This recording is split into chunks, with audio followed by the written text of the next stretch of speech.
본문은 지난주와 똑같이 로마서 6장 1절부터 14절입니다.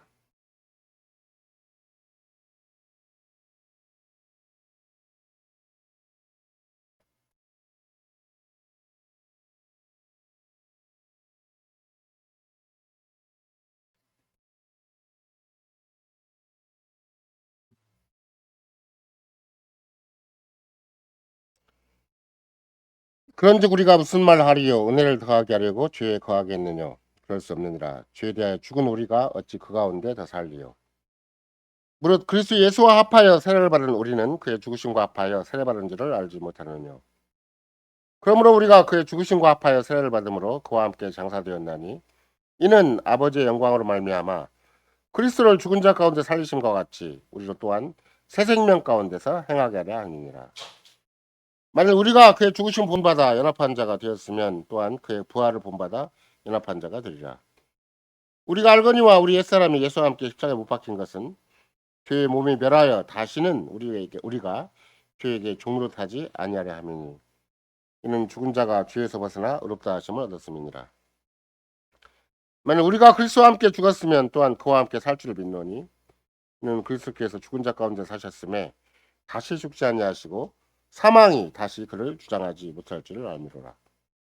그의 죽으심은 죄에 대하여 단번에 죽으심이요 그의 살으심은 하나님께 대하여 살으심이니 이와 같이 너희도 너희 자신을 죄에 대하여 죽은 자요 그리스도 예수 안에서 하나님을 대하는 산자로 여길지어다.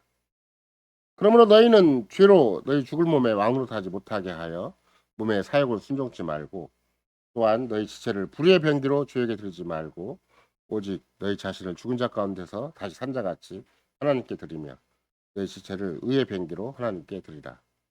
죄가 너희를 주관치 못하리니 이는 너희가 법 아래 있지 아니하고 은혜 아래 있음이니라. 그리스도의 사랑하는 성도 여러분, 우리는 그리스도와 함께 죽었다라는 의미가 무엇인가를 주로 지난 주일 같은 본문을 가지고 살펴보았습니다. 생물학적인 죽음을 일반적으로 우리는 경험하는 것이고 또 그것이 가장 가깝게 우리의 머릿속에 떠오르겠지만 그러나 죽음도 생명도 또 우리는 성경적으로 정의하는 게 무언가 또 무엇보다도 그리스도와 함께 죽었다는 말이 무슨 말인가 이것은 뭐 생물학적인 죽음이 일차적인 어떤 우리의 이해의 출발점이 되겠지만 더 중요한 것은 결국은 그 죽음도 인격적이에요. 죽음도. 물론 생명도 100번 쳐면 그리스도와 함께 다시 사는 것도 인격적이겠지만 그리스도가 죽은 것도 인격적이라서 그게 그냥 죽었으니까 생물학적으로 다 모든 게 다 끝난 게 아니잖아요. 죽었다 해도 죄와 허물러 죽었다고 해도 눈이 벌게니 살아서 사지 멀쩡하게 돌아다니는 것이고 그리스도와 함께 다시 살았다고 해서 갑자기 막 우리가 천사가 되는 것도 아니라서 그런 시종일관 죽음도 생명도 더군다나 그리스도와 함께 죽었고 그리스도와 함께 다시 사는 것도 시종일관 우리의 인격 안에서 이루어지는 것이다. 우리 인생 안에서 이루어지는 것이다. 이걸 잘 생각할 필요가 있죠. 그래서 그리스도와 함께 우리가 세례를 받아서 그의 죽으심과 합해서 세례를 받았다라는 말 할 때도 물론 우리의 인격이 절대가 되어서 우리의 모든 생사와 화복을 결정권을 우리가 가진 것은 아니겠지만 그러나 우리의 삶의 절대적인 조건이 이제 그리스도와 직접 연결되어 있는 것이고 그리스도의 죽고 다시 하신 것과 직결되어 있는 것이고 또 하늘보좌 우편에 계신 그리스도와 직접 교제 가운데 있다는 것이 더 중요한 측면이 되는 것이죠. 오늘 또 우리가 로마서 14장을 가만히 보면은 거기에 로마서 6장을 가만히 보면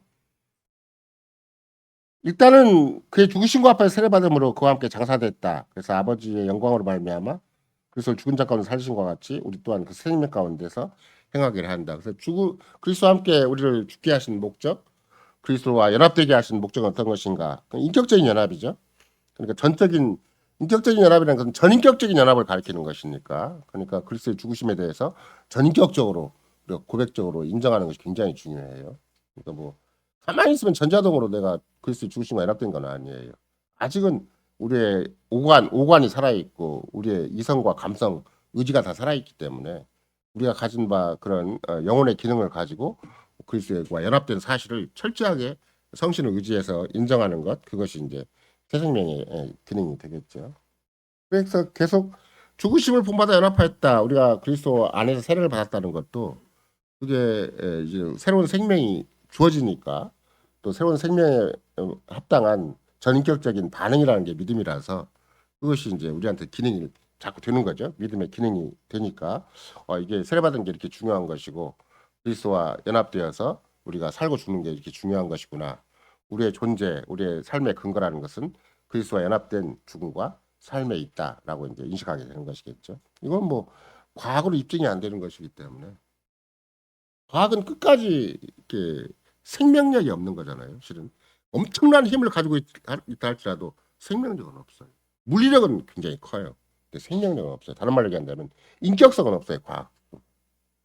과학 자체가 어떤 파괴도 가지고 있고 엄청난 생산력, 핵 정도의 어떤 생산력을 가지고 있다 할지라도 그건 인격은 없어요. 그러니까 누가 쓰는가에 따라서 엄청난 악이 될 수도 있고 엄청난 또 큰 유익이 될 수도 있는 거잖아요.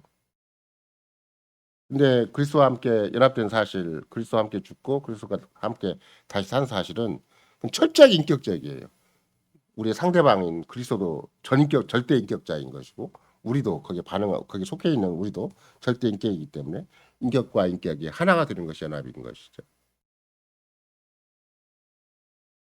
문제는 이제 그 다음에 나와 있는 내용이에요.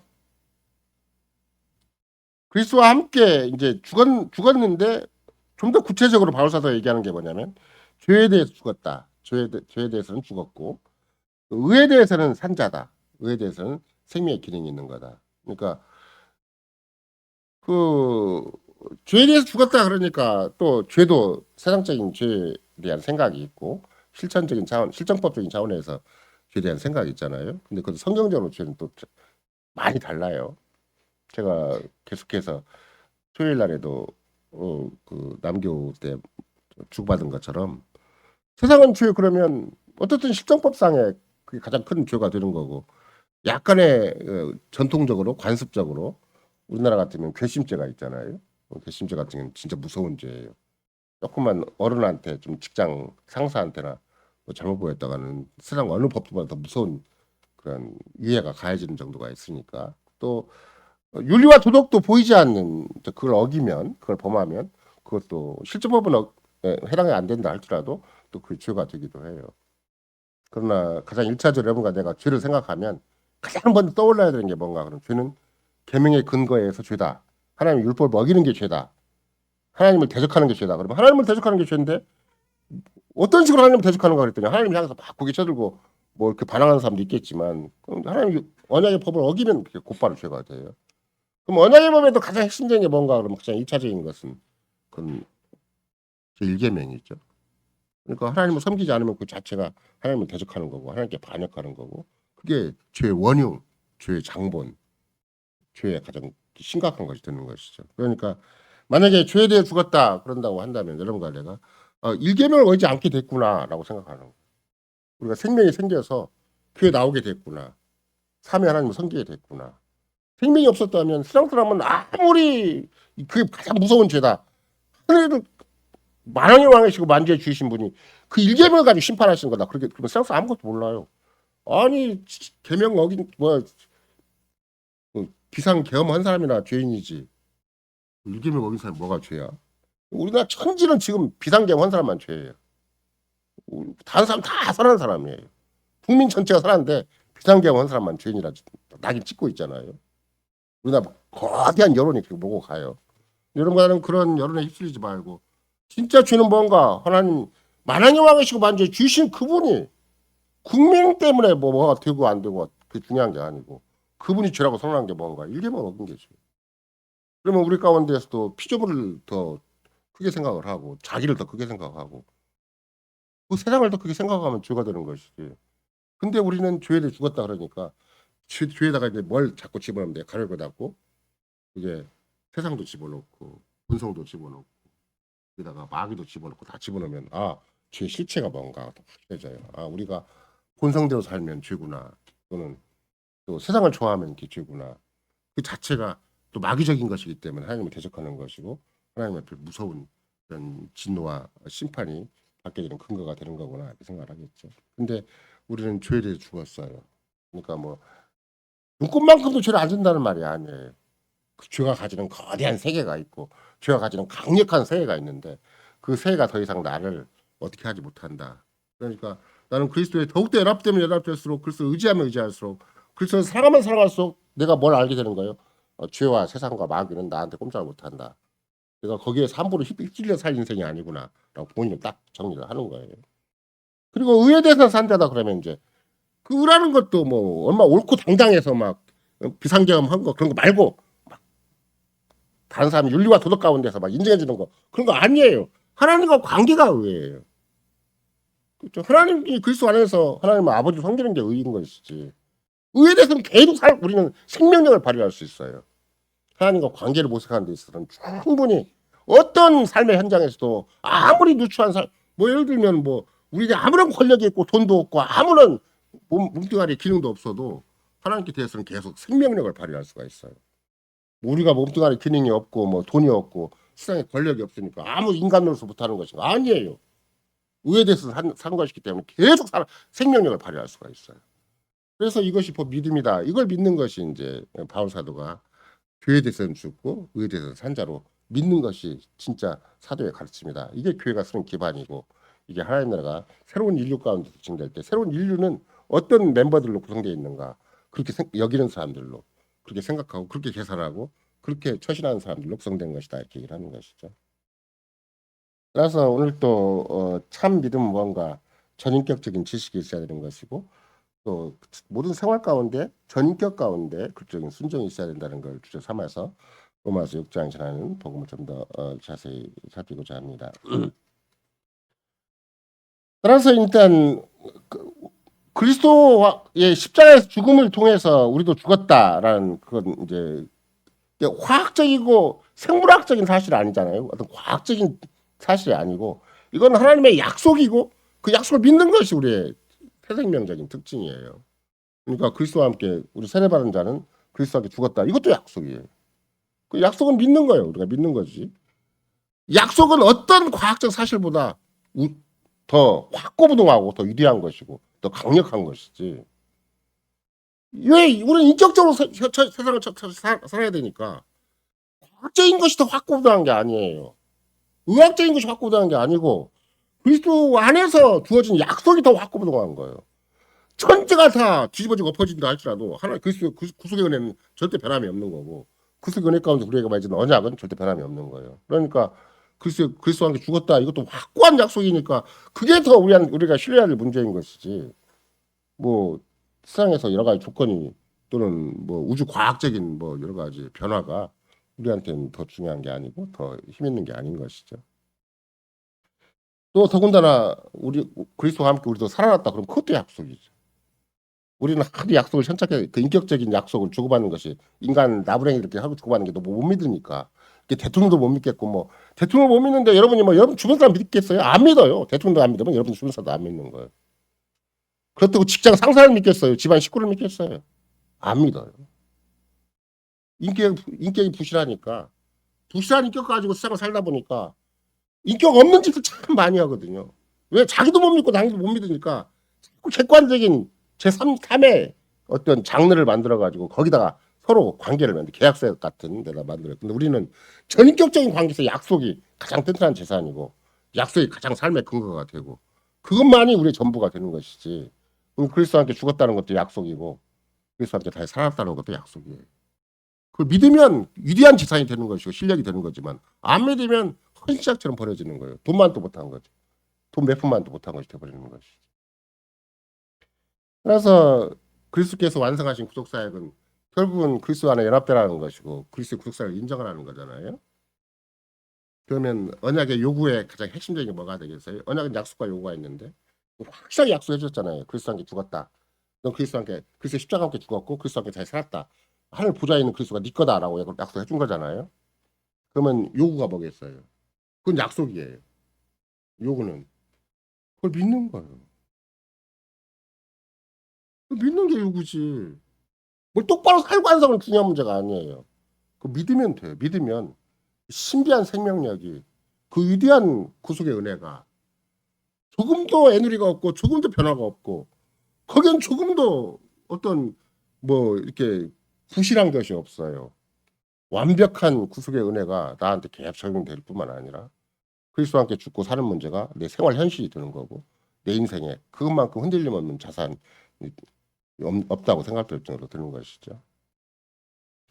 그래서 결국은 이런 거 내가 그리스도와 함께 죽었다라는 말을 지난주에 일관되게 살펴볼 때 우리 안에 전혀 세상에는 없는 생명이 있다. 과거로 증명해낼 수 없는 생명이 있어요. 과거는 인생도 잘 증명이 안 돼요. 아무리 의학이 발달됐다 할지라도 스트레스가 뭔지도 잘 분석이 안 되는 거잖아요. 정신의학이 최고로 발달된다 할지라도 스트레스가 어떤 종류에서 어떤 근거에서 어떤 이런 인과관계에서 어떤 병을 일으키고 어떤 인간을 괴롭히는가 그 증명이 될 수가 없어요. 육신적인 생리학의 법칙 막 이렇게 따져가지고 저도 계속 그런 것만 몇 개 보면은 신기해요. 제가 뭐 날마다 먹는 모종의 알약들이 있는데 이게 대체 어디로 들어가서 어떻게 효과를 낼까? 이게 또 종류가 다 틀려요. 이건 눈에 좋고 이거는 뭐 간에 좋고 이거는 뭐에 좋다고 그러는데 정말 이것이 이렇게 또 지가 먹으면 내가 이거 들어가는데 알아서 간으로 갈까? 이게 먹으면 이게 알아서 눈으로 갈까? 지금도 의심하고 먹어요. 유일하게 의심하지 않는 것은 우리 교인이 줬다. 주님이 우리 교인의 손을 통해 줬다. 이것만 내가 안 믿는 거지. 그 자체는 의심이 가요. 어떻게 이것이 먹었는데 뭐 관절에 도움이 되고 이걸 먹었는데 뭐 약간의 효과는 있더라고요. 제가 늘 약간의 감기 기운이 있을 때마다 뭐죠? 정문 선생이 챙겨준 제목이 뭐야? 그 지금도 먹어요.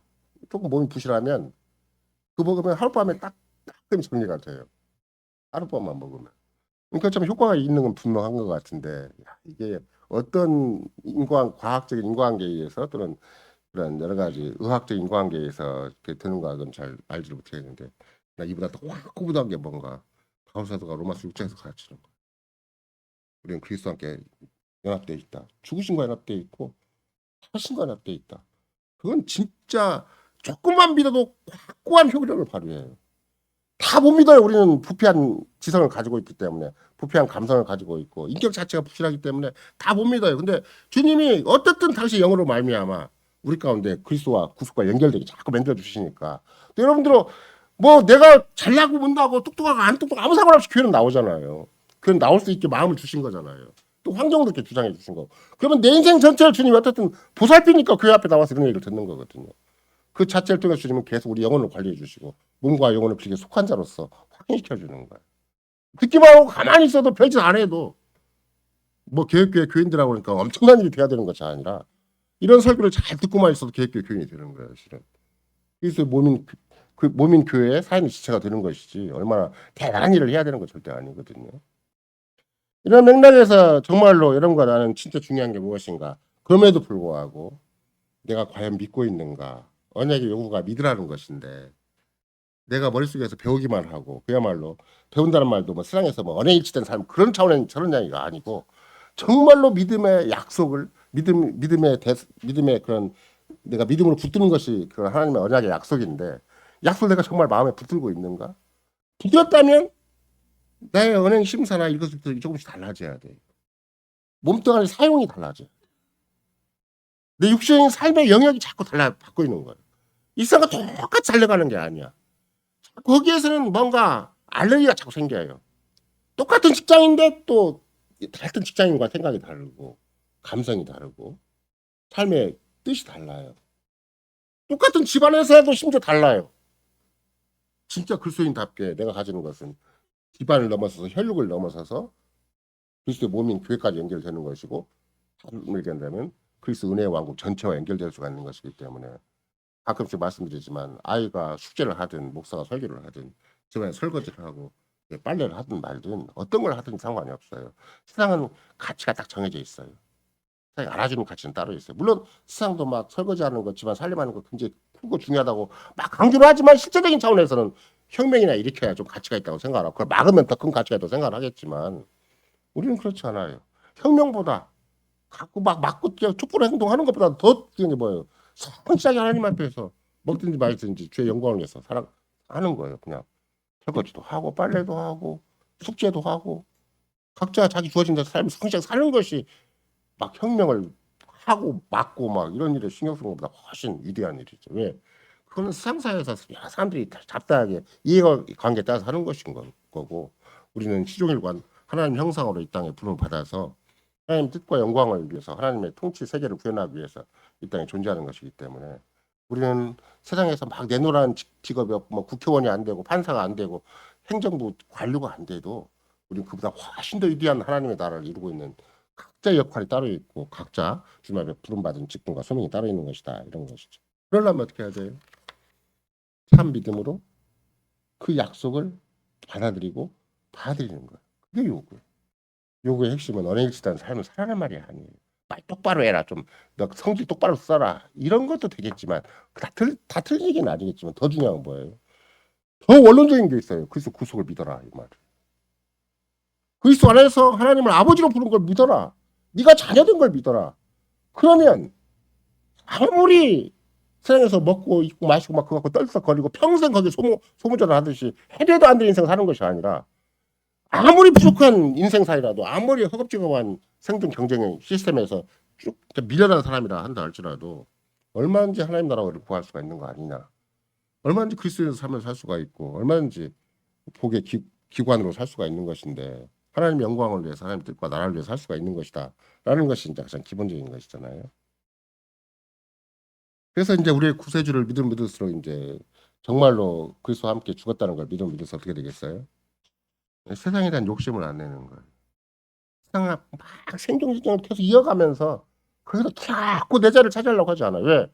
그리스도 안에 확고부동한 자리가 있는데 왜 거기 가서 헤매고 다녀요? 그럴 필요가 없어요. 영원 불변한 그리스도 안에 내 자리가 있는데 내 몸과 내 영혼이 철저히 그리스도에 속해 있는데 그 주님이 그래 너 가서 세상에서 한 자리 차지해라 그렇게 말씀하신 적이 없어요. 세상은 오히려 더 어둡고 더 악하고 더 불의하고 더 험한 곳, 더 마귀적인 것이 세상이기 때문에 절대 거기 가서 막 네 몸과 영혼을 거기서 부려라.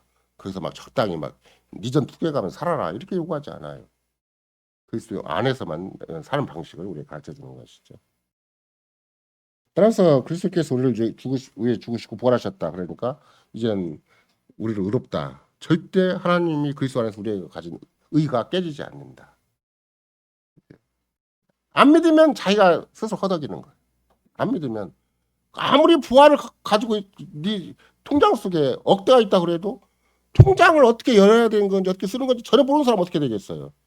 통장 갖고 거지 생활하는 거예요. 그래서 우리나라 사람들도 이전에 억대 거지라는 말 있었잖아요. 부동산 투기가 한참 우리나라에 판을 치고 있을 때도 부동산 투기 갖고 막 지분 몇 채 가지고 있는데 우리나라 최고의 임대업자가 자살했잖아요. 그거 똑같아요. 현실이 가름이 안 돼. 자기는 자기 인생이 관리가 안 돼. 자기 생활 감정이 관리가 안 되는 쪽으로 살면 그게 무슨 인생이고 그게 무슨 아무리 대골 같은 집을 가졌다 한들 아무리 세상에서 인정해주는 그런 부자라고 명물을 가졌다 한다 할지라도 그게 아무 의미가 없는 것이죠. 그래서 여러분과 나는 끝까지 주님이 나를 그리스도 안에서 의롭다 하셨다. 이걸 믿어야 돼. 믿으면 생각보다는 담대해져요. 생각보다는 세상이 다시 보이게 되고 내 인생이 다시 보이게 되고 내 집안 여건이 다시 보이게 되는 것이지. 세상 앞에서 평생 컴플렉스 가지고 평생 열등의식 가지고 평생 허덕이듯이 막 뒤쫓아가고 그런 사람 안 살아. 그런 사람 의미가 없어요. 뭐 그러면 굉장한 특권의식을 가진 대통령은 그러면 왜 저렇게 허덕이고 있겠어요? 대한민국에서 시험 봐서 대통령 된다면 최고로 1등한 사람이잖아요. 수석한 사람이 수석한 사람. 근데 왜 대통령 되기도 허덕이냐고. 그럼 대통령만 허덕이는 거 아니에요. 대법원장, 국회의원장, 국회의장은 또 그거 안 돼갖고 막 안 되니까 또 쩔쩔매고 밤새 국회의원도 모아놓고 막 허덕이고 그러고 있잖아요. 이런가 내 인생이 그 자리에 가서 허덕이라고 주어진 인생이 아니에요. 하나님 뜻과 하나님 나라와 하나님 영광을 위해서 하루라도 성실하게 살으라고. 하루라도 그리스도에 속한 자로 살으라고. 우리에게 주신 바 하나님의 영광을 위해 살으라고 주신 것이기 때문에 우리의 인생은 절대 함부로 낭비될 수 있는 인생이 절대 아니라는 것이죠. 그러니까 믿어야 돼. 믿음은 내가 부패한 인간성 가지고는 옛 본성 가지고는 믿을 수 있는 게 아니죠. 이런가 내가 교회를 나오는 것도 내가 다른 사람보다 착하고 정말 남다른 신심이 있어서 남들보다 좀 더 의로워서 교회를 나왔는가 그런 거 아니잖아요. 오직 은혜로 나온 것이고 오직 그리스도가 보이지 않는 손길로 우리 인도해 주셔서 여기까지 온 것이고 지금도 날마다 그래요. 매 주일마다도 마찬가지겠지만 그리스도가 당시 영으로 우리를 붙드셔서 예배에 참석하게 해주신 것이지. 그렇지 않으면 우리도 지금 아마 내가 알고 있는 그 심지어 개혁계라고 하고 보수 정통이라고 하는 신자들 중에 이 문제 때문에 금요일 날부터 서울로 올라간 사람이 너무 많아요. 국회의사당에 모인 사람이 너무 많아요. 길은 그 사람들 상관이 없어요. 그러니까 여러분과 나도 그런 마음, 그런 데를 안 휩쓸리도록 해주신 것은 내가 남다른 분별력이 있고 남다른 나는 국가에 대해서는 별로 뭐 충성하거나 애국하는 게 별 의미가 없다. 그래서가 아니에요. 주님이 그보다 더 중요한 것을 우리 마음에 새겨주셨으니까 내가 거기까지 안 가고 제가 하는 뭐 예를 들면 IRC 출신인데도 거기 갔다가 좀 자랑해서 막 사진도 찍어 보내고 그래서 IRC가 망한 이유가 여러 가지가 있구나 싶을 정도로 왜 그 정도까지 눈앞에 보이는 현실 앞에서 믿음으로 해결이 안 되냐고. 그러면 여러분과 제가 로마서 6장만 본다 할지라도 그리스도와 함께 죽었는데 거기에 윤석열이 개입돼야 되고 거기에 대한민국의 현실이 개입돼야 되냐고. 그거는 꼼짝도 못해. 그리스도와 함께 죽었다는 것이 아무 효과도 없냐고요. 그리스도와 함께 다시 살았다는 것이 눈앞에 있는 한국적인 현실 앞에서 아무 가치가 없는 얘기입니다. 아무 힘이 없는 얘기예요. 이게 아니라는 것이 바울사도 얘기하는 거예요. 우리는 우리의 인생에 대한 문제이기도 하지만 온 역사에 대한 문제고 온 인류에 관한 문제이기 때문에 바울사도를 통해서는 로마서를 기록하셔서 우리로 하여금 죄에 대하여 죽고 의에 대해 산 자로 그렇게 처신해라 우리에게 가르쳐주는 것이죠. 따라서 우리는 예수 그리스도가 십자가에 죽으셨다는 사실이 전 자동으로 우리에게 적용되지 않아요. 왜? 인격적인 문제라서.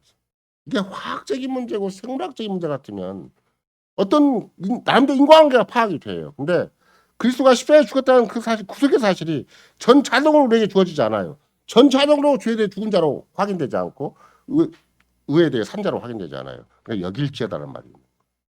그걸 믿음으로 잘 받아서 자기 계산 속에 자기 머릿속에 계산하라는 말이에요. 그래서 여러분과 내가 이제 그 6장 전체를 보면 이제 이 진리의 핵심이 뭐냐면 하나는 여길지어다라는 말이고 하나는 들이라는 말인데 헬라어가 참 독특한 표현이죠. 여길지어다라는 말도 우리말로 볼 때는 그냥 여길지어다 그러면 도대체 이게 뭘 어떻게 여긴다는 말이야. 그럼 가장 객관적으로 한국적인 뉘앙스 가운데 여길지어다는 뭐예요? 여러분 이 성경을 읽으면서 여길지어다 그러니까 처음에 느끼는 그 어감이 좋은 느낌이에요. 뭔가 어설픈 느낌이에요. 그냥 화구분하게 가르쳐 주시지 왜 여길지어다고 하셨는가? 아닌 것을 기다고 하라는 거잖아요. 여길지다는 뭐 여기라는 말은 그 말 아니에요. 아닌 건데 기라고 하라는 말이잖아요. 일단은 대한민국 한글 잘 몰라요? 현상은 아니에요. 근데 기라고 생각하라는 거예요. 아니. 근데 그게 명령형도 아니고 직설법도 아니에요. 왜? 믿음의 언어이기 때문에. 전인격적으로 그 사실을 믿음으로 받아들여야 되기 때문에 죄에 대한 죽은 자요, 의에 대한 산 자로 여겨라 그 말이에요. 그걸 들으나 마나 믿으나 마나 그런 것이 아니라 그걸 생각의 한 중심에 늘 그걸 놓치지 말아라. 그래서 여러분과 내가 여길지어다는 말을 만약에 헬라어로 바꾼다면 어떻게 생각한다면 로기조마이라는데 로기조마이라는 말의 출발 어원은 로고스죠. 로고스. 생활 속에 내 생각 속에 내 감성 속에 내 의지 속에 로고스인 그리스도를 인정할 건가 안 할 건가. 그리스도를 내 논리 속에 집어넣을 건가 안 집어넣을 건가. 그리스도를 내 감성 속에 집어넣을 건가 안 집어넣을 것인가. 그리스도의 구속의 사실을 내 삶의 하루하루 속에 집어넣을 것인가 안 집어넣을 것인가. 그게 여길자라는 말이에요. 그걸 논리화 시킬 것인가 안 할 것인가. 여러분 나도 모르게 막 아침 일어나면 무조건 8시 넘으면 빨리 아니 8시 일어나면 여기서는 안 되겠죠. 출근 시간이 8시 반까지 출근해야 된다면 막 7시도 일어나잖아요. 그게 머릿속에 딱 박힌 논리가 있잖아요. 생활 논리가 있잖아요. 근데 벤플리트 목사가 뭐라고 얘기했어요. 바쁘게 아침 챙기지 말고 교리 좀 챙겨라 라고 얘기해서 교리 좀 챙겨라. 그걸 그리스도를 챙겨라고 얘기를 하는 거예요. 여기 일제다는 그리스도 죽으심과 그리스도 다시 사심 챙겨서 네가 그리스도와 함께 죽고 살아서 오늘 또 사는 것을 네가 마음속으로 들고 생각을 해라. 빨리 가야 된다. 빨리 가서 빨리 도장 찍어야 된다. 그것만 생각하지 말고 여길제다면 그 말이에요. 당연히 생각하는 거예요. 당연시하는 거예요. 당연시하는 것 속에 여길제다가 들어가는 거예요. 그리스도와 함께 죽고 그리스도가 살았다는 사실을 평소에 늘 놓치지 말아라. 그거를 벤폴리트 교수는 도시락 챙기듯이 도시락 좀 교리를 챙겨라라고 얘기한 것이고 바울 사도는 여길제다고 얘기를 한 거예요. 내가 오늘 왜 숨쉬고 살아가는가? 내가 왜 존재하는가? 왜 직장을 가는가? 왜 가족 식구가 이렇게 살아가는가? 그리스도와 함께 죽고 그리스도와 함께 살았기 때문에 그 근거가 있기 때문에 오늘의 존재 가치가 있고 존재 목적이 있는 것이다. 여길제다 그 말이에요. 그래서 여러분도 그 영어로 보면은 그게 이제 레컨한다라는 말인데 레컨한다는 말은 논리를 잘 구성해서 거기에 계산이 뚜렷하다 그 말이에요. 마치 돈을 계산하듯이 내 머릿속에 그리스도와 함께 죽었다는 사실이 또 계산돼 있고 그리스도와 함께 살았다는 것이 딱 계산돼 있고 그걸 놓치면 믿음이 없어지는 거예요. 놓치면 세상이 쪼들리는 거예요. 뭐 놓치면 날마다 왜 사는지 모르고 살아가는 거예요. 그냥 월급 받기 위해 살아가고 그냥 막 세월이 지나가는 거예요. 근데 내가 그리스도와 함께 죽었다는 것을 내 논리 속에 놓치지 않고 그걸 계산하고 살아가는 거죠. 그리스도와 함께 다시 살았다는 것을 계산하고 살아가는 거예요. 그걸 여긴다는 말이에요. 왜? 실체는 없어요. 이게 과학적인 실체가 아니에요. 세상을 살아가는 일반적인 실체가 아니기 때문에 여긴다는 말을 쓰는 거예요. 왜 실체는 뭐예요? 죄된 본성만 실체예요. 나도 모르게 막 세상의 노예가 되고 죄의 노예가 되고 돈의 노예가 된 마귀의 노예라는 말은 참 쓰지를 못하겠고 그 노예적으로 막 논리가 따라가 버려. 아예 머릿속에 내 모든 DNA, 모든 세포 속에 모든 내 인생 속에 그냥 그 논리가 꽉 쩔어 있어.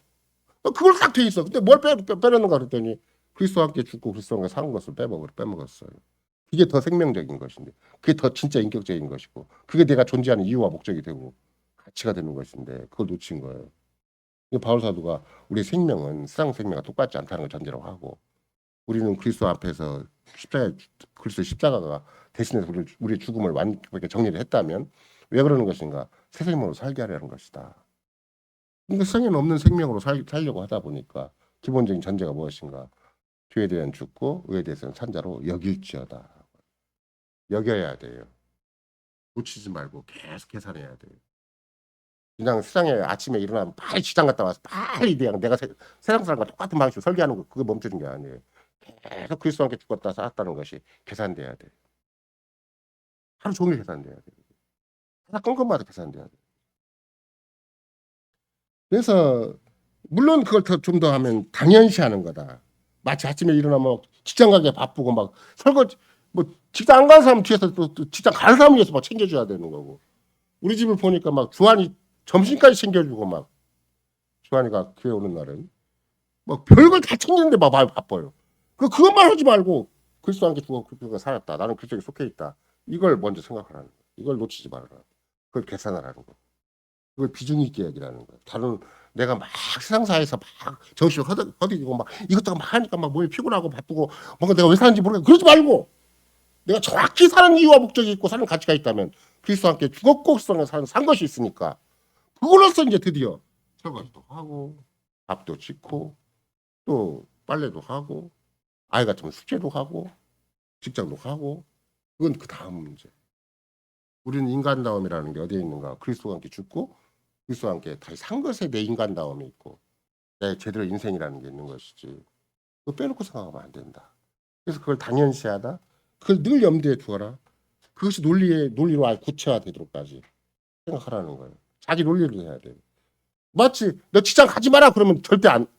왜 가지 말라고 그래? 그럼 네가 나 돈 줄래? 그렇게 얘기할 거 아니에요. 그와 똑같은 방식이에요. 그리스도와 함께 죽고 그리스도와 산 것을 빼먹으면 너 인생 아니야라고 나는 자꾸 얘기해 주는 거. 바울사도 얘기해 주는 거. 너 그거 사는 의미가 없어. 너 그 구원받는 거 아니야 심지어 너. 그러면 너 예수 믿는 거 아니야 그러면. 너 왜 교회 다녀? 이렇게 얘기하면 똑같아. 이걸 당연시하고 비중 있게 염두에 둬야 되고 이걸 자기 논리 가운데 늘 놓치지 않아야 된다. 그것이 여길죄라는 말이 굉장히 중요한 것이죠. 그래서 이제 그 내용이 어딘가 그랬더니 12절부터 설명을 해요. 그러므로 너희는 죄로 너희 죽을 몸에 마음으로 하지 못하게 하여 몸의 사역을 수놓지 말라. 근데 여기 놓고 보니까 현실은 아무 상관이 없이 연결되는 거잖아요. 그렇잖아요. 그게 여겼는데 자식은 말도 안 듣고 남편과 아내도 말도 안 듣고 직장은 다 험한 여건 되는 거니까 그 다음에 바울사도 가르쳐 준 게 그러면 어떻게 내가 여기 차원에서 계속 내 삶을 진행형으로 또 아니면 연결된 어떤 삶의 현장을 만들어내겠는가. 그게 이제 우리가 보통 12절부터 얘기하는 거예요. 이게 뭔가. 그러면 너희는 죄로 너희 죽을 몸에 마음으로 하지 못하게 하여 몸의 사역을 순종치 말고 그다음에 너희 지체를 불의의 병기로 죄에게 드리지 말고 오직 너희 자신을 죽은 자 가운데 다시 산자같이 하나님께 드리며 산자같이지만 산자로서 하나님께 드리며 너희 지체를 의의 병기로 하나님께 드리라. 이게 답이에요. 우리가 만약에 아까도 말씀드린 것처럼 여기긴 여겼는데 우리가 로마서 6장 배웠지. 그리고 로마서 6장만 그렇게 얘기하는 것이 아니라 로마서 1장부터 계속해서 지금까지 우리가 구원받은 자로서 우리 안에 은혜가 세상에는 없는 은혜를 가진 그야말로 새 생명을 가진 자로서 오늘도 살고 있는 것이지. 여기까지 인정을 했는데 삶의 구체적인 현실에 들어가면 아무 상관이 없는 현실이 진행되고 있어요. 왜? 너무 세속화된 삶, 너무 물리적인 삶, 너무 세상에서 다 평가하고 인정해주는 그런 삶으로 그냥 쉼없이 달려온 거. 그냥 아예 태어날 때부터 내 DNA와 뇌세포와 모든 육신의 기능들이 그쪽을 향해서 치중적으로 왔으니까 이 교회 다니는 게 정말 뭐지? 예수 믿는다는 게 뭐지라고 확인할 겨를이 없는 거죠. 그래서 결정적인 문제가 될 때마다 세상을 향해 가버리고 세상 따라가버리고 세상을 더 크게 알고 가버리는 것이 되기 때문에 그런 맥락에서 이제 이런 거 내가 주님이 그리스도 안에서 우리의 구속을 해주셨다. 정말 우리 죄값을 치러주시고 완벽하게 우리를 구속의 은혜 가운데 두셨다. 그것이 우리 마음의 선포가 돼서 우리가 그것도 내가 막 남다른 지식이 있고 남다른 통찰력이 있어서 믿은 거 아니잖아요. 정말로 믿음으로 그런 인식이 생겼어요. 우리 안에 믿음이라는 건 하나님이 그 말씀해 주신 모든 걸 참으로 여기는 참으로 받아들이는 진리로 받아들이는 확실한 지식이라고 그랬으니까 지식을 주신 거죠. 세상에 없는 지식을 주신 거예요. 성경이 이 말이 성경에 있네. 성경이 나를 향해서 또 내 생각을 이렇게 이질이 가르치는 내용이 거기 있는 거죠. 의학 책에는 없지만 성경 책에는 내 마음과 생각을 거기서 찾아볼 수가 있어요. 내 인생의 움직임을 찾아볼 수가 있는 것이죠. 그래서 이제는 내가 아무리 세상에서 나를 화려하게 인정해주고 나에게 대단한 걸 막 크게 줘도 정말로 너는 네가 월급 많이 줄 테니까 빨리 7시 더 나오고 저 7시에 들어가라 그런다 할지라도 내가 죄에 대해 죽었다고 생각한다 막 가요 갖고 세상에 죽었다고 얘기를 해야 되니까 내가 진짜 생명을 가지고 진짜 사는 이유와 목적은 그리스도와 함께 산 것에 있고 그리스도와 연합한 것에 있는 것이지 세상에서 나를 인정해 주는 게 있지 않다고 생각한다면 아까도 죄에 대해서 여기다가 세상이라고 쓰라고 그랬고 마귀라고 쓰라고 했으니까 나는 세상에 대해서 가치를 내가 거기서 인정받고 거기서 월급 더 많이 받고 거기서 막 행복을 찾고 거기서 내 인생의 성공을 지향할 내 인생이 아니구나. 왜? 즐겜이 걸려 있으니까. 죄가 걸려 있으면 안 돼요. 하나님 없는 세상은 무조건 하나님을 대적하는 거고 하나님께 반역하는 거고 하나님의 법을 어기는 죄가 있기 때문에 세상에서 아무리 인정받아도 소용없어요. 그러니까 죄에 대해 죽었다고 생각을 하는 거예요. 내가 함부로 세상에 대해서 막 목매달고 내 젊음과 정력, 내 나머지 시간들을 그렇게 막 이 세상에서 막 돌진 살 인생이 아닌 거구나 이게. 그런 세상을 향해서 달려갈 일이 아니라 하나님 그리스도 안에서 나를 부르신 것이 따로 있고 그 날마다 선행을 해야 되고 날마다 회개를 해야 되고 날마다 주의 영광과 주의 뜻과 주의 나를 위해서 살 일이 따로 있는데 내가 그것만 막 목숨 걸고 거기다 내 인생을 다 소비하고 살 인생이 아니구나. 그 죄에 대해서 내가 죽었다고 생각을 하는 세상에 대해 죽었다고 생각을 하는 것이고 마귀에 대해서 감히 마귀가 이제 세상에 퍼뜨려놓은 생각이 하나님 없는 그리스도 없는 성신 없는 세상을 퍼뜨려놨으니까 그래서 실제로는 겉으로 보기에는 현상적으로는 달라지지 않았지만 그렇다고 여기는 것이 간주한다는 거고 여기는 거잖아요. 그렇게 간주하는 거예요. 근데 간주하는 게 진짜 힘이에요. 세상 사람들 아무도 간주하질 않아요. 아무도 여기질 않아요. 아무도 그걸 당연시하잖아요. 만약 그걸 당연시했다가는 얘 미친놈아 그렇게 생각을 해요. 근데 우리는 그리스도 안에서 미친 자들이죠. 왜? 세상에 논리가 없는 것을 우리는 당연시하니까. 세상 사람 추구하지 않는 것을 우리는 그것이 세상을 의지하지 않는 걸 우리는 의지하고 있고 추구하지 않는 걸 추구하고 있으니까. 그러니까 그리스도에 대해서는 그리스도 안에서는 좀 산자로 하나님에 대해서 의로 여기는 것이죠. 실제로는 달라지지 않았기 때문에 현상적으로는 변화가 없는 것처럼 보이기 때문에 예길제다란 말씀. 근데 그게 믿음의 언어예요. 약속을 붙드는 말, 구속의 은혜를 끝까지 붙드는 말인 것이고 그리스도를 끝까지 붙드는 말이 예길제다란 말. 그렇게 자기 논리를 만들어가는 거예요. 그렇게 자기 의식을 자꾸 개조해 나가는 거고 끊임없이 자기를 스스로 그렇게 뭐 세뇌 공작은 아니겠지만 성신을 의지해서 주님 내 본성 내 세상에서 배운 악한 버릇은 그리스도를 전혀 인정할 수 없는 그리스도의 구속의 은혜를 절대 자꾸 확인할 수 없는 그쪽으로 자꾸 내 삶 전체가 달려가고 있고 내 마음 쓰는 것도 내 연예인 심사도 그쪽으로 다 움직이고 있겠지만 주님을 성신을 의지하는 거예요. 성신께서 그리스도 영이시니까 나로 하여금 그리스도에게 더 달라붙도록 그리스도에 연합되도록 나의 모든 지정의가 나의 모든 언행 심사가 그리스도 적으로 바꿔달라고 그렇게 하려고 그렇게 호소를 하는 것이죠. 바울 사도가 이제 우리의 죽음을이라는 것을 진술하면서 이제 그 이면에 죽음과 부활은 이제 동전의 양면과 같다 하나다. 그리스도와 함께 죽었는데 그리스도와 함께 다시 사는 것이 없으면 또 그것도 허망한 거잖아요. 예를 들면 여러분과 나도 하이델베르크 교문답 34주가 지금 계속 33주가 우리가 지난번에 배운 거라고 한다면 옛사람이 죽고 새 사람이 사는 거라고 참 해결을 가르쳤는데 옛사람이 죽은 다음에 새 생명 새 사람을 사는 것인 거 아니잖아요. 옛사람이 죽고 새 사람이 사는 것이 동시적이에요.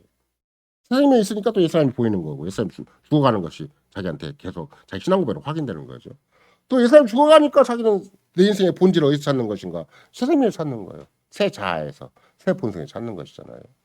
그러면 당연히 어떤 일이 생기겠어요? 아, 내가 그리스도에 속한 자구나. 내가 그리스도인이고 그리스도 안에 있는 약속이 내가 평생을 살아도 내 인생이 확고도하게 될 수는 없겠지만 가면 갈수록 더 인생이라는 게 힘이 없어지고 육신은 후패해지고 삶의 여건은 더 비약해지는 것이겠지만 그러나 그리스도 안에서는 절대 오히려 마치 하나님의 전에 심겨진 그런 나무가 더 아주 푸르청청하듯이 하나님 앞에 삶의 가치라는 것, 내 삶의 진면목이라는 것이 확고부동하게 그리스도 안에 세워지는 거구나. 이걸 확신하니까 나이 먹은 것도 상관이 없고 나이 젊은 사람 보고 괜히 부러워하거나 그럴 필요도 없고 우린 그리스도 안에 있는 것이 얼마나 확고부동하고 진짜 좋은 것인가. 젊어봤자 뭐밖에 없어요. 여기지를 못하고 헤매는 것밖에 없어요. 정확하게 여기지를 못하고 정확하게 마음의 중심을 여기 두지를 못하고 그렇게 계산이 안 떨어지고 수학적인 계산만 막 움직이는 게 젊은 특징이에요. 살던 버릇이 있으니까 또 뭔가 불안이 있어요. 나이 드는 사람은 이제 인생에 달고 쓴맛을 다 겪은 사람이기 때문에 포기할 건 포기하니까 에이, 이왕 없는 능력 갖고 이 길이 최고겠다고 정리하는 바도 없잖아 있겠지만 그게 전부는 아니겠지만 젊은 사람은 막 자기 나름대로 가능성을 막 모색을 해요. 좀 더 노력하면 좀 더 노력하면 가능성 막 모색을 하고 있어요. 근데 모색한 만큼 인생은 허겁지겁이 되는 거죠. 좌충우돌이 돼요.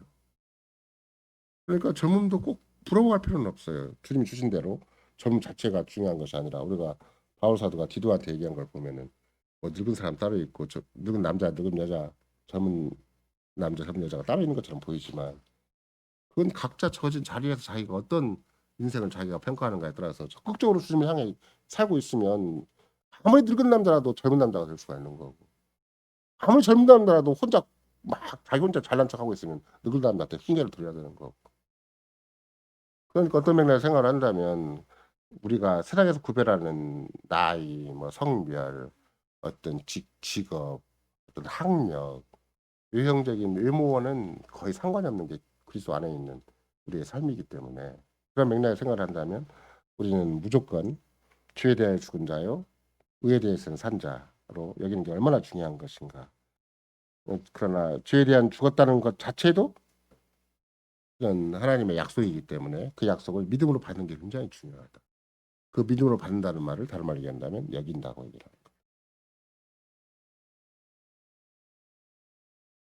그래서 인제 그다음에 인제 12절 아까 금방 강조한 대로 한다면 12절 인제 그 연장선상에서 12절 13절이 있잖아요. 그러므로 너희는 이게 인과 앞에 있는 것과 인제 여긴 자들은 그러므로 너희는 죄로 너희 죽을 몸에 왕노릇하지 못하게 해라. 신앙적인 삶이 내 삶의 전부인 것처럼 착각하지 말아라 그 말이에요. 왜? 죄가 왕노릇하지 못하라고 하니까 무슨 내가 죄만 안 지면 되는가? 그게 아니에요. 아까 죄 다 배후에 뭐가 있어요? 세상도 있고 마귀도 있다고 얘기를 했잖아요. 그러니까 자꾸 세상이 내 인생에 왕노릇하려고 그러고 돈이 왕노릇하려고 그러고 세상에서 주는 정보가 왕노릇하려고 그래요. 날 주관하려고 그래요. 이 바울사들은 절대 하나님의 계명을 어긴 제1계명을 어긴 피조물을 더 의지한 자기가 스스로 자기 인생을 갈무리한 그것이 자기 인생을 주관하려고 하지 말고 왕노릇하지 못하게 하여 그래서 몸의 사역을 순종치 말아라. 그러니까 몸의 사역을 순종치 말아라 그러니까 이런 거 나는 그냥 나쁜 큰 성이 있어서 또 죄된 뭐 어떻게 죄를 짓고자 하는 또 세상을 향해 세상에서 욕먹는 그게 몸의 사역인가 아니에요. 그리스도에게 속한 몸이 아닌 것이 육신의 사역이에요. 육신의 정욕이죠. 그러니까 세상적으로 살면 다 육신의 정욕을 쫓아 살 수밖에 없는 거예요. 그런 거지. 나쁜 놈이 질 나쁜 인간이 몸의 사역을 따라 살았다 이 말이 아니에요. 그리스도와 함께 죽었다는 걸 모르는 사람은 몸의 육신의 정욕을 따라 살 수밖에 없는 거예요. 근데 거기에 따라서 그냥 적당히 사는 게 아니에요. 목숨 걸고 살아요. 이런 거 나도 세상을 살아보면 그게 적당하게 교회도 100점 맞고 세상에도 100점 맞고 그게 안 되잖아요. 세상은 나를 조롱하는 거고 나를 모종의 어떤 돈의 힘으로 나를 압박하는 거고 그 아무것도 아닌 여러 가지 조건 가지고 막 내 가슴을 휘벗이 파놓고 내 자존심 무너지게 하는 것이 세상사지. 내가 세상에서 가만히 있었더니 나를 막 인정해 주고 나를 막 높여 주고 나에게 막 돈을 많이 주고 나를 행복하게 해 주는 거야. 그런 거 아니잖아요. 행복하라 좀 달라고 그러는데도 남편도 안 해 주고 아내도 안 해 주잖아요. 쪼끔 편안하게 차 마시게 해 달라고 하는데 그것도 안 해 주는 거 못 해 주고 안 해 주는 거잖아요. 그러니까 뭐 조그마한 거 얻으려고 그래도 막 목숨 걸고 달려들어야 간신히 얻어요. 막 자기 인생을 쫙 문제가 살피고 막 가끔 열려야 간신히 눈앞에 있는 뭐 자기가 의도한 만큼 쪼끔 얻을 수가 있는 것이 그게 행복이고 돈이고 그게 직장에서 일이고 가정에 집 세상에서 일이기 때문에 아 이게 보이지 않게 왕노릇하는 게 참 나도 모르게 압도적으로 내 인생을 사는 게 뭔가 죄고 세상인가 아니면 정말 그리스도 안에 있는 나인가. 그리스도 죽으심과 다시 사심이 나에게 압도적인가. 이거는 삶의 어떤 가장 지배적인 성향에 대한 문제이기 때문에 내가 뭘 정말 그리스도를 믿고 따르는 것에 그리스도 몸인 교회에 속한 것에 하나님 나라와 하나님 아버지의 나라와 아버지의 뜻과 영광에 대해서 내 삶이 지배하고 있는 것인가. 아니면 그 명분에 불과한 거고 실천적인 차원에 가서는 막 그렇게 막 애걸복걸 해야 되고 막 절치부심해야 되고 막 쩔쩔매야 되고 그러다가 실컷 장군 됐는데 대통령이 잘못해 갖고 갑자기 반역자가 돼 버리는 일이 생기는 거고. 그 장군 되려면 얼마나 힘들어요. 근데 대통령이 잘못하니까 갑자기 반역자가 되고 반란군의 대표가 돼 버리는 거예요.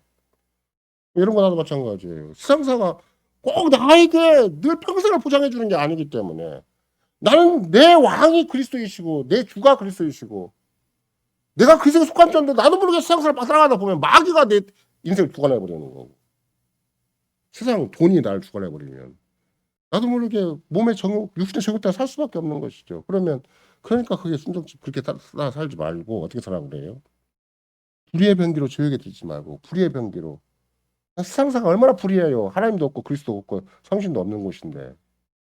겉으로 보기에는 멀쩡해 보이고 내 직장만큼은 착한 곳이야. 내 직장만큼은 그 다닐 만한 곳이야. 그렇게 생각할 수도 있겠지만 안 그래요.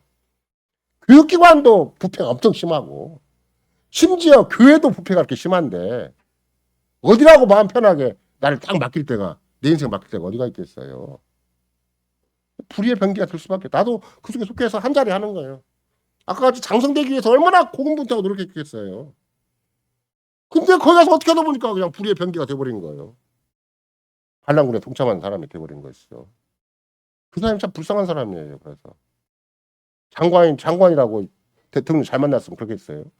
정말로 장관은 집안의 명예고 가문의 명예고 대한민국 역사의 명예로운 자리인데 대통령 잘못 만나가지고 그냥 곧바로 체포됐잖아요.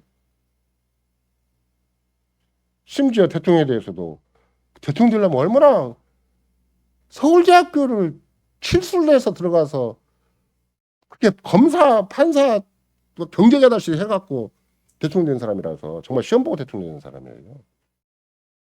재수도 따랐겠지만. 근데 그런 사람도 저렇게 인생이라는 게 허겁지겁 돼버리는 것인데 눈앞에 어떤 무슨 문제가 생겼든지 않았든지 하물며 여러분과 내 인생이라는 게 누가 왕노릇하는 것인가? 내가 누굴 따라 살고 있는가? 날마다 순종하는 건 내가 누구에게 순종하는 것인가? 정말 주님에게 순종하는 것이고 주를 따르는 것인가? 그 언약의 말씀을 믿고 내가 하루하루 사는 것인가? 이거 자꾸 생각을 하셔야 돼요. 그래서 그 다음에 나의 지체를 어떻게 하라고? 너희 자신을 또 나의 지체를 죽은 자 가운데 다시 산자로서 하나님께 드려라. 이게 이제는 살았으니까 하나님과 의로운 관계가 됐잖아요. 하나님과 절대 뗄 수 없는 관계가 되었으니까 하나님이 인정해 주시는 관계. 하나님과 나 사이에 이제 주고받는 가장 언약의 교제가 있잖아요. 그러니까 너희 지체를 의의 병기로 하나님께 드리라 이렇게 얘기를 하는.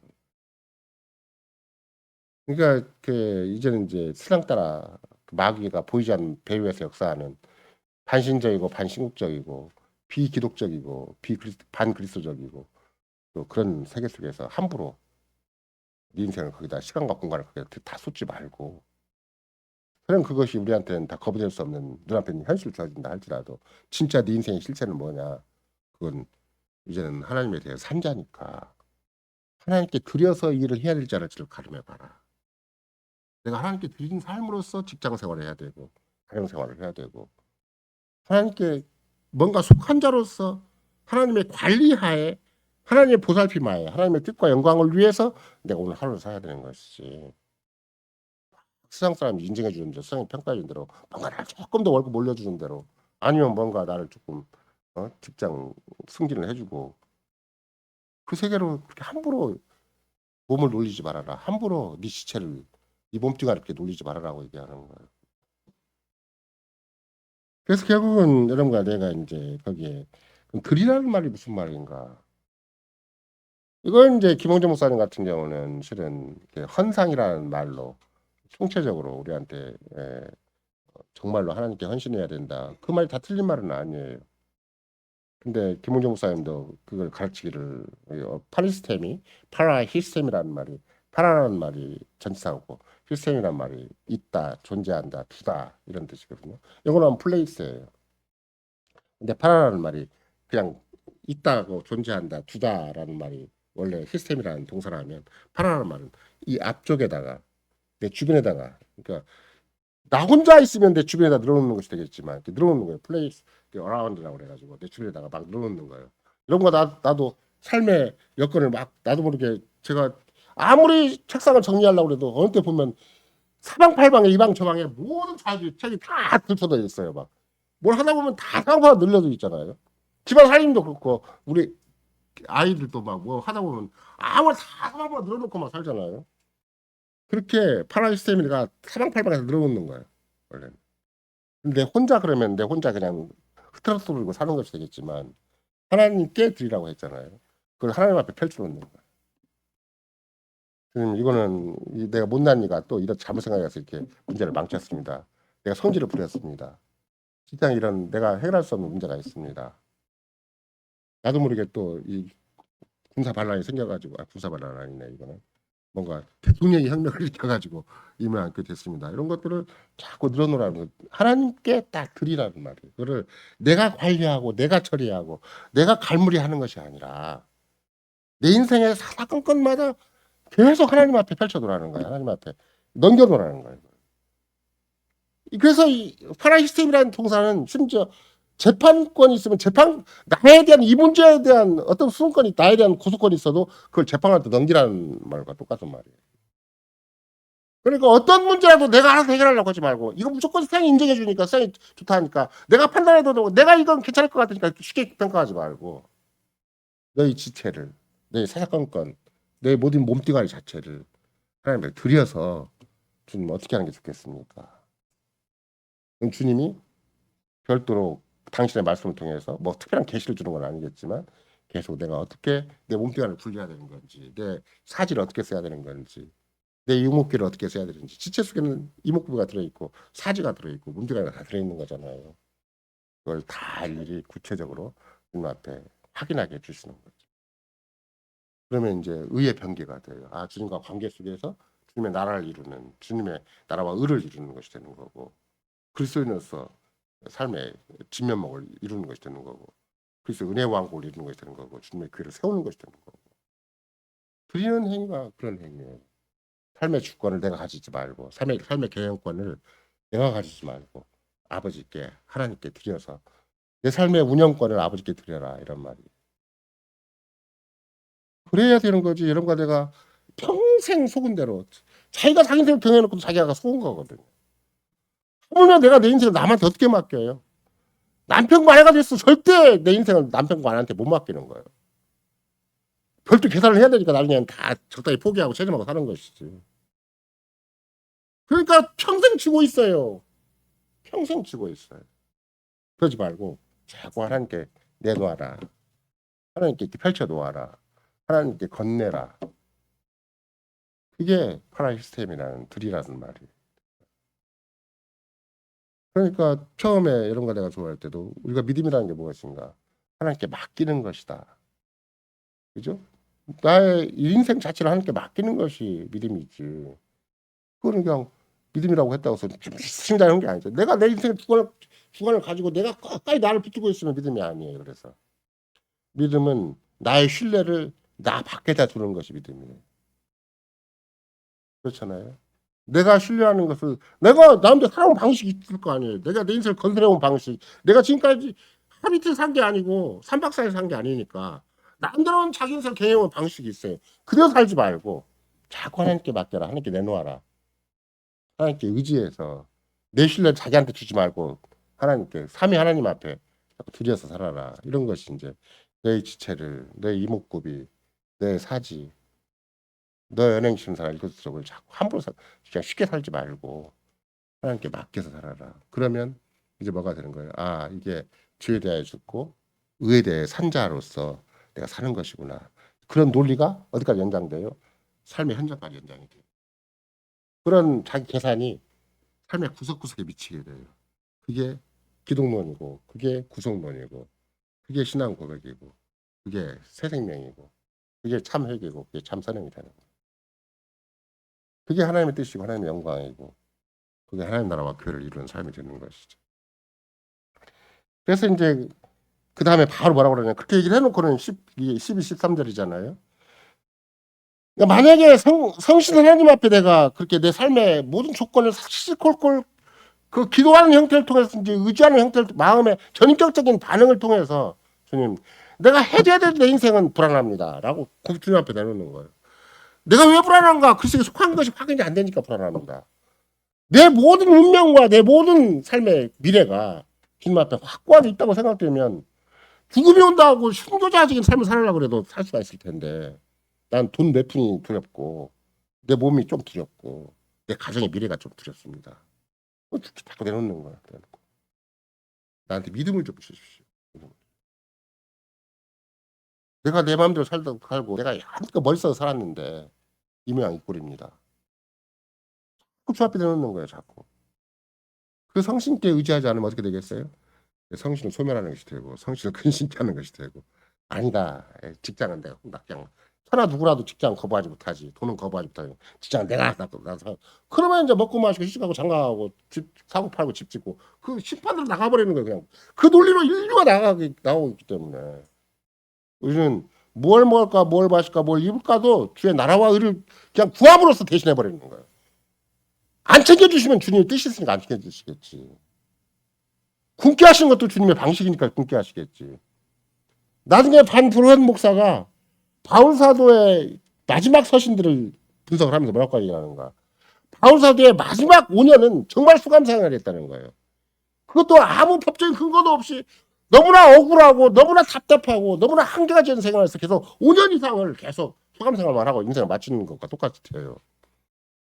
반부른 목사나 대부분 보수적인 또 개혁적인 성경학자는 뭐라고 생각하는가? 바울의 제3의 시기다. 왜? 하나님 말씀이 묶이지 않았기 때문에. 몸은 묶였어도 하나님 말씀 안 묶였다. 하나님 나라가 묶인 것이 아니에요.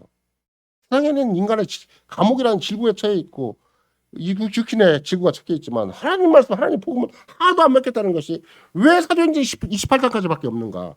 그걸 연구를 했어요. 누가는 제3의 사실을 쓰고 싶었어요. 근데 28장에서 끝내도록 하나님 막으신 거예요.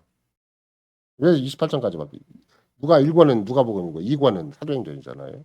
왜 3권이 없는가? 그건 바울의 수감 생활 제3의 시기였기 때문에. 그러나 사람들은 부패한 육신을 가지고 또 오해를 해가지고 바울의 마지막 생애는 고난으로 끝났다고 할까 봐서 여기까지 얘기를 해요. 복음을 전하는 생활이고 하나님 나라를 증거하는 삶이었지. 마지막 28장 3절 이렇게 써 있잖아요. 하나님 나라의 복음, 하나님 나라를 증거하고 살았다고. 그게 바울의 삶의 결론이고 그건 바울만의 삶의 결론은 아니고 우리 모두의 삶의 결론이고 모든 교회의 결론이라서 그럼 이런 거와도 마찬가지예요. 바울도 그렇게 구차한 삶을 사는 것이 세상에서는 가장 불명예스럽고 가장 억울하고 가장 구석진 삶을 살았다 해도 과언이 아닌데 근데 그것이 복음을 전하는 거 하나님 나라를 건설하는 일이 되고 주님께서 인정하시는 삶이 됐다면 이런 거 나의 삶을 얼마나 인정을 잘 받을 수 있겠어요. 정말 내가 죄에 대해서는 세상에 대해서는 죽은 자로 여기고 그리스도에 대해서는 하나님에 대해서는 산 자로 여기고 산다면 끈끈 나는 무조건 하나님을 내놓기만 하면 돼요. 내가 빠르게 행동해서 뭐 정신 똑바로 차리고 내놓으란 말이 아니에요. 뭔가 돈을 많이 벌어서 뭔가 몸이 건강해서 막 와서 활동을 많이 하란 말도 아니고 아프면 아픈 데다 놓고 없으면 없는 데다 놓고 주님께 자꾸 맡기라는 거예요. 주님께 맡기고 너희 지체를 다 주님께 맡겨 살아라는 거예요. 사건건 모든 삶의 문제들을 네가 풀려고 하지 말고 네가 네 인생의 주인이 되지 말고 네가 풀어봤자 쌍방식이고 인간적인 방식이니까 그렇게 풀지 말고 주님 앞에 내놓고 풀어라. 주님이 인도해 주시고 안 인도해 주시면 가만히 있어라. 맡겨놨으니까 내가 다시 가져와서 관리하지 말고 맡긴다고 해놓고 다시 관리하면 안 돼요. 맡겼으니까 그 문제 넌 터치하지 말고 주님이 해결책을 주신 대로만 따라가라. 그게 드리라는 말이에요. 좋은 방법이에요, 나쁜 방법. 제대로 인생을 아는 사람이라면 제대로 믿음을 가진 사람이면 이게 좋은 방법. 왜? 나는 내가 해봤자 그게 그거예요. 이런 거 내 인생 하루 이틀 산 거 아니잖아요. 살면 얼마나 더 살고 얼마나 잘 산다고 막 자기 혼자 주장을 하고 살겠냐고. 드리고 살면 되지. 맡기고 살면 되지. 주님이 인도하심에 따라 살면 되는 것이고 성신의 가르치심과 인도하심에 따라 살면 되는 것이지. 뭐가 대단한 인생이라고 가까이 내가 움켜쥐고 내 인생을 끝까지 내가 알아서 계획하겠냐고. 그게 아니라는 거예요. 오히려 주님이 훨씬 더 빛을 내주시고 얼마든지 우리의 삶의 진면목, 보배로운 가치를 확인시켜 줄 텐데 내가 스스로 경영했다가는 평생 살아봤자 창녀 같은 인생밖에 안 되고 제일 괴물 수없이 어기는 삶밖에 안 될 텐데 주님은 어린 양 혼자니까 나를 계속 교회 안에 성례도 주시고 성찬도 주셔서 또 하나님 말씀도 이렇게 주셔서 우리가 계속 영혼을 관리하는 방식을 주님이 이렇게 관리해 주셔서 어린 양의 혼자지까지 전과 티가 없이 키워주시겠다는데 왜 그걸 그 약속을 의지하지 않고 내가 내 인생을 알아서 해야 되고 내 문제와 내 현실을 내가 갈무리 해야 되는 것인가 이런 것들을 계속 일관되게 가르쳐주는 말씀인 것이죠. 그래서 결국은 바울 사도가 하는 얘기가 뭔가 죄가 너희를 주관치 못한다. 절대 너희는 법 아래 있지 아니하고 은혜 안에 있다. 이건 은혜 안에 있어야 된다 이렇게 얘기하는 게 아니에요. 너희가 이미 은혜 안에 있지 않느냐. 그러니 어찌하리요. 법 아래 있지 아니하고 은혜 아래 있으니 우리가 죄를 지으리요. 다시 죄 가운데서 막 죄와 더불어서 세상과 더불어서 거기서 막 몸부림쳐서 악정고토하고 거기서 막 살아남기 위해서 몸부림쳐야 되고 그 생존 경제에서 적절하게 내가 내 전문과 내 인생을 다 소모해야 되는 것인가. 그렇게 해서는 안 된다고 말이에요. 그래서 16절에 다시 얘기를 해줘요. 바울사 강조를 해요. 네가 지금 제대로 살고 있는가 안 살고 있는가를 너희 자신을 종으로 들여 누구에게 순종하는지 그 순종을 받는 자의 종이 되는지를 내가 알지 못하느냐. 그렇죠? 내가 날마다 누구한테 순종하는가 정말로 날마다 그리스도에게 순종하는 것인가. 직장 바울사도가 에베소에서 뭐라고 그래요. 이 상에서 절대 눈 가림만 하지 말고 까다로운 종이라 한다 할지라도 베드로사도 마찬가지지만 주님께 섬기듯이 하라고 얘기를 하잖아요. 이게 주께 순종하듯이 하는 거예요. 그냥 직장 상사가 나한테 월급을 주기 때문에 처신하는 게 아니에요. 묘한 계산이 있어 처신하는 게 아니에요. 난 주님에게 속한 자이니까 주께 순종하듯이 하는 거예요. 그럼 내가 주님의 사람이 된 거지만 똑같은 문제라도 눈치 보고 행동을 하면 세상적인 계산에 의해서 행동을 하면 저렇게 내 위에 상사가 근본적으로 하나님의 저주를 받고 심판을 받게 되면 나도 망하는 거죠. 물론 100번쯤 주님이 보이지 않는 손길로 나를 거기서 건져내 주시겠지만 따라서 죄의 종으로 사망에 이르고 순종의 종으로 의에 이른다. 나는 주님에게 속한 자로서 몸과 영혼 주님께 속한 자로서 끝까지 주님과 관계 속에서만 내 현실을 가름해 나간다. 주님께서는 충분히 나를 맡아주시고 충분히 나를 주장해 주시고 섬세하고 자상하게 끝까지 나를 보살펴 주시는 것이지 그게 한번 믿으니까 네가 알아서 해라 그런 법 절대 없다는 거예요. 일관되게 계속해서 나의 구석구석을 섬세히 관리해 줄 테니까 그럼 끝까지 나한테 맡겨서 현실을 가름을 해라. 나에게 맡겨서 네 인생을 살고 내 오장육부라도 너의 이목구비라도 내 심장과 폐부라도 너의 연예인 심사 일석이라도 나에게 맡겨서 처리를 해라. 그래서 이제 그 맡긴 자체가 뭐가 돼요? 그게 진짜 신앙 고백이 되는 거고 그 자체가 세상과는 전혀 다른 가치관이 되는 거고 전혀 다른 방식이 되는 거고 그 자체가 나 그리스도인으로서의 확고한 확신을 주님 주시는 거고 주님은 또 그걸 굉장히 기쁘게 받으셔서 그래 내 마음에 세상에 없는 평안도 주시고 기쁨도 주시고 당당함도 주시는 거고 그래서 하나님 나라는 먹는데 마시는 데는 게 아니다. 그 먹고 사는 일에 막 절치부심하고 사는 것이 아니라 성신 안에서 의와 평강과 희락이다. 그걸 뭐 희락을 경험해내게 하지 않잖아요. 당연시 누구에게나 당연히 주어진 것이 하나님 나라의 의와 평안과 희락이다라는 것이죠. 그래 맥락에서 여러분과 내가 이미 의인처럼 된다고 하나님 관계에 철저히 흔들릴 수 없는 하나님 관계가 하나님을 아버지로 섬기는 관계가 자녀로서의 관계가 절대 흔들릴 수 없는 거니까 천하가 변화가 돼도 천지가 요동된다 할지라도 그건 변함이 없는 거니까 창조가 다 무너져도 구속은 변함이 없어요. 그게 하나님이 친 창세 때부터 역사 마지막까지 대행하는 방식이기 때문에 우리는 다시 바울 사도가 갈라디아서 뭐라고 얘기를 해요?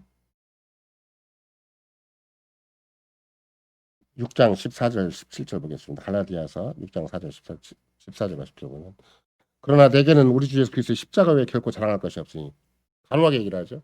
바울 사도가 헌신적이기 때문에 그런 거 아니에요.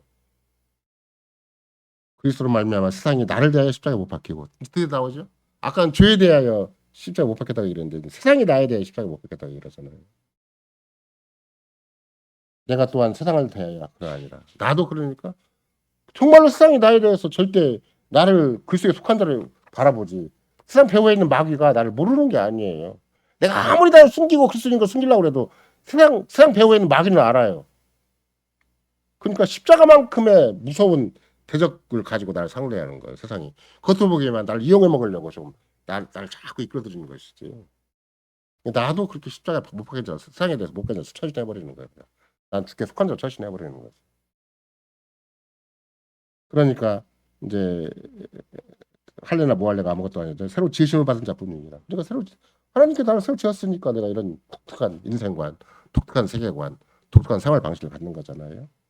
무릇 이 규례를 행하는 자에게와 하나님께서 이스라엘에게 평강과 궁율이 있을지어다. 평강과 궁율이 항상 있는 거고 이후로는 누구든지 나를 그렇게 말라. 나는 예수의 흔적을 가졌노라. 그러니까 이제 그리스도 안에서 살기 때문에 살고 죽는 분명한 증거가 내 안에 있기 때문에 그리스도와 함께 주어진 것이 있는 거죠. 다시 그 앞에서 갈라디아서 2장 20절은 뭐라고 되어 있어요?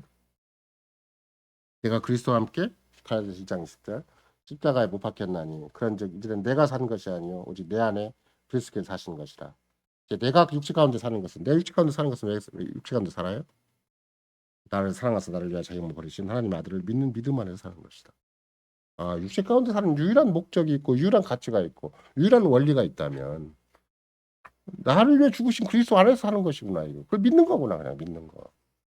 그게 내 인생의 답이고 내 고민의 답이고 이렇게 대한민국의 답이고 대한민국에 그나마라도 저런 뭐 혁명과 반군이 있어서 막 그 해결되면 존재하는 게 아니에요.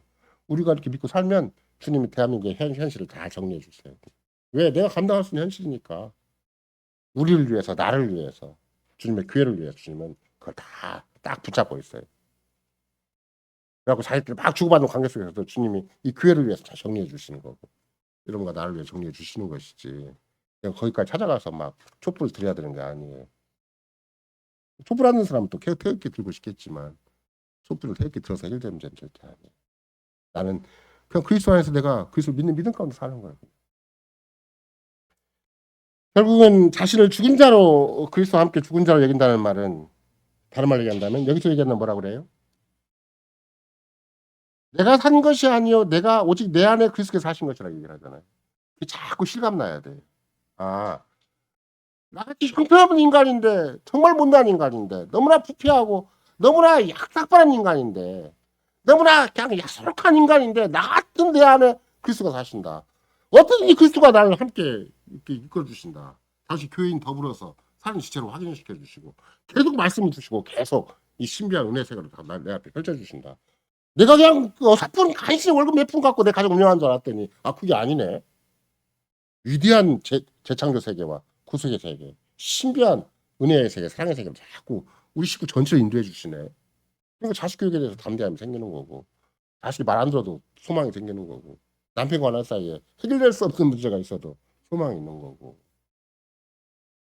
내 안에 그리스도께서 사시는 것이 소망이에요. 그게 진짜 답이고 그게 역사적인 답이고 온 인류에 대한 답이고 이런 맥락에서 여러분과 나는 실은 그리스도가 내 몸 안에 사시는 거예요. 내 몸이라는 것은 뭐 내 안에 뭐 이게 막 들어오신다는 말 아니잖아요. 육신적인 삶 안에. 아직은 육신을 갖고 있으니까 그것도 굉장히 부패하고 연약한 육신을 가지고 있는 형편입니다. 육신 안에서 그리스도가 계속 사시는 거예요. 함께 거하셔서 기어코 내 삶에 어떤 대소 간에 어떤 문제가 있다 할지라도 그리스도 앞에서 내가 자꾸 주 앞에 맡기고 의지하고 이렇게 주님과 관계 속에서 문제를 풀어가면 믿음으로 현실을 가름해 나가면 죄에 대해 죽고 의에 대해 산자로서 내가 삶을 계산하고 그렇게 처신해 나가면 주께서는 충분히 나같이 어설픈 인간, 누추한 인간, 구석지에 처박히고 너무나 못난 인간인데도 충분히 귀히 여기시고 보배롭게 여기시고 정말로 거룩하게 사용해 주시고 정말로 의미 있게 천하가 그렇게 막 대통령과 국회의원들이 다 모여도 안 되는 일인데 이 신천신제 새로운 세계가 우리로 말하면 전개가 되고 새로운 역사가 전개가 되는 거고 이 사회와 이 역사의 진정한 중추부가 우리에게서 형성된다고 생각을 해보세요. 저건 뭐 자기들끼리 하는 거나 마나 똑같아. 그냥 혁명이 성공을 해서 뭐 가서 군사들이 뭐 다 뒤집어 엎어놔도 자기들끼리 하나님 앞에서 심판 당할 건 당하는 거고. 그러면 인주와 세력은 뭐 대단히 하나님께 보호받는 거 꼭 그런 것도 아니고. 우리는 그 자체가 주님과 더불어 살고 죽는 것과의 진정한 가치와는 별개이기 때문에 우리는 오직 그리스도와 함께 죽고 그렇게 사는 것만이 우리 삶의 전부고 그리스도와 내 안에 사시는 게 전부인 것이고 그리스도 날 위해 죽으신 그리스도를 믿는 믿음 가운데 하루를 사는 것이 세상과 역사의 한 키를 이루고 거기에 중심을 이루고 이게 온 세상과 역사가 움직이는 동력원이 거기에 생기는 것이지 절대 세상사 겉으로 보기에는 막 정치, 경제, 사회, 문화가 막 움직이는 것에 의해서 내 인생이 결정되지 않는다. 교회는 적어도 이런 위대한 은혜의 왕국인 것을 주께서는 이런 방식으로 그 속에 있는 사람 한 사람 한 사람이 어떤 의식을 가지고 어떤 계산을 가지고 어떤 고백을 가지고 살아가는 것인가 이것에 의해서 세상과 역사는 결정된다는 것을 바울사도는 로마서 6장으로 이런 식으로 우리에게 가르쳐 줍니다. 아멘.